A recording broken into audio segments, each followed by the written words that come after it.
When it arrives, the Galaxy S23 will have some big shoes to fill, but we are confident that Samsung can pull it off with its new flagship phones.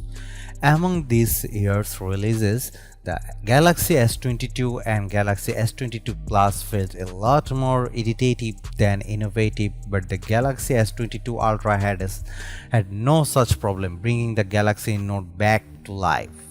Rumors about the Samsung Galaxy S23 are just starting to pick up, but we wanted to share what's out there. So here's what we have heard about the Galaxy S23 so far. This would fit with Samsung looking for alternative chipsets, even those from MediaTek rather than current partner Qualcomm. Obviously, none of these are 100% confirmation, but Samsung might still be interested in improving its Exynos brand. We'd welcome this, considering that the Exynos 2200 failed to meet our expectations, lagging behind the Snapdragon 8 Gen 1 in our Galaxy S22 Plus benchmark tests.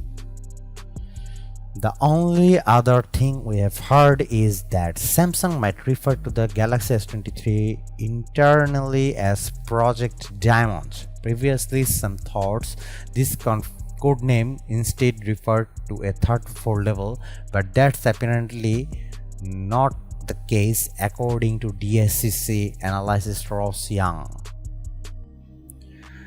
There's a long time for Samsung to finalize some Galaxy S23 details, so here's what we are hoping to see.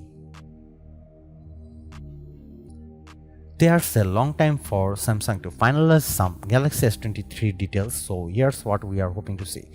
Better battery life. The battery life on all three Galaxy S22 models is in a word disappointing. Even the Galaxy S22 Ultra with its 5000 mAh power pack couldn't last as long as phones like the OnePlus 10 Pro or iPhone 13 Pro Max. The mid-range Galaxy A53 doesn't have stellar battery life either. Samsung needs to up its game with battery life, shrinking the power packs from the Galaxy S21 to the Galaxy S22, and Galaxy S22 was not a wise decision and obviously hurt both phones in testing.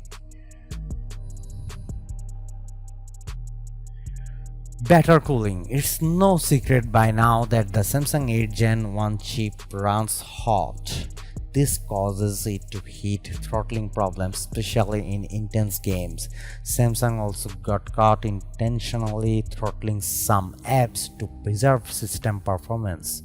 While the move ultimately ended up as a shady or downright heinous for some, it proved to one point the Galaxy S22 needed better cooling.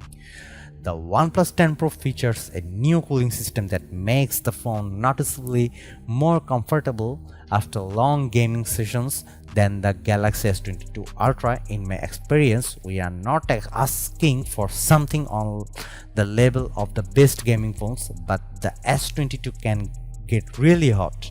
We want to see the Galaxy S23 fix this. Snapdragon or better Exynos? Look, we are all for breaking Qualcomm's near monopoly on Android phones in some parts of the world. The strongest performers out of all the best Android phones use Snapdragon chips.